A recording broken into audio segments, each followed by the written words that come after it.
أعوذ بالله من الشيطان الرجيم. بسم الله الرحمن الرحيم. فما لكم في المنافقين فئتين والله أركسهم بما كسبوا أتريدون أن تهدوا من أضل الله ومن يضلل الله فلن تجد له سبيلا ودوا لو تكفرون كما كفروا فتكونون سواء فلا تتخذوا منهم أولياء حتى يهاجروا في سبيل الله فإن تولوا فخذوهم واقتلوهم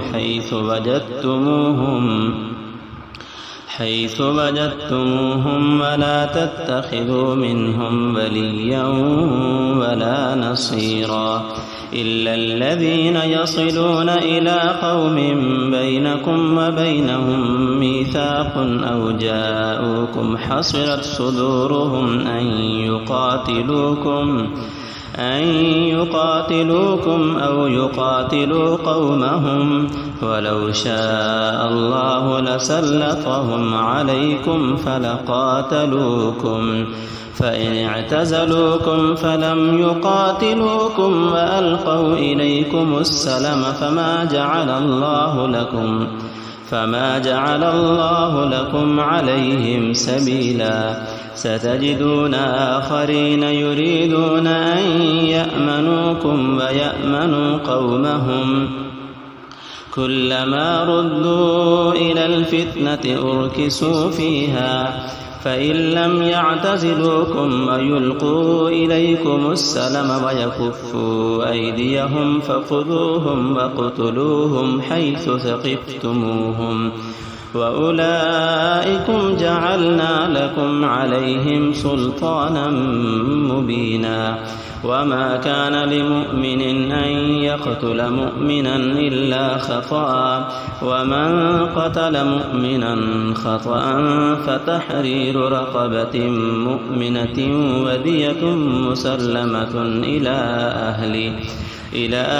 أهله إلا أن يصدقوا فإن كان من قوم عدو لكم وهو مؤمن فتحرير رقبة مؤمنة وإن كان من قوم بينكم وبينهم ميثاق فدية مسلمة إلى أهله وتحرير رقبة مؤمنة فمن لم يجد فصيام شهرين متتابعين توبة من الله وكان الله عليما حكيما ومن يقتل مؤمنا متعمدا فجزاؤه جهنم خالدا فيها وغضب الله عليه ولعنه وأعد له عذابا عظيما يا أيها الذين آمنوا إذا ضربتم في سبيل الله فتبينوا ولا تقولوا لمن ألقى إليكم السلام لست مؤمنا تبتغون عرض الحياة الدنيا فعند الله مغانم كثيرة كذلك كنتم من قبل فمن الله عليكم فتبينوا إن الله كان بما تعملون خبيرا لا يستوي القاعدون من المؤمنين غير أولي الضرر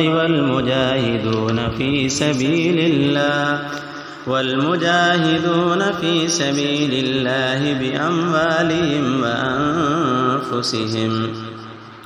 فضل الله المجاهدين بأموالهم وأنفسهم على القاعدين درجة وكلا وعد الله الحسنى ففضل الله المجاهدين على القاعدين أجرا عظيما درجات منه ومغفرة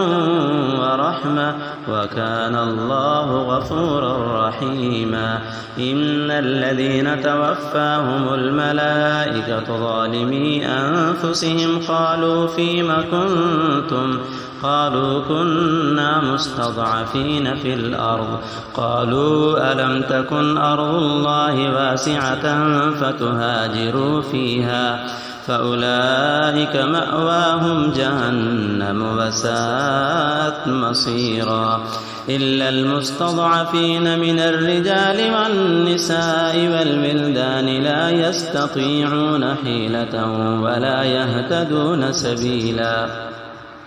فأولئك عسى الله أن يعفو عنهم وكان الله عفوا غفورا ومن يهاجر في سبيل الله يجد في الأرض مراغما كثيرا وسعة ومن يخرج من بيته مهاجرا إلى الله ورسوله ثم يدركه الموت فقد وقع أجره على الله وكان الله غفورا رحيما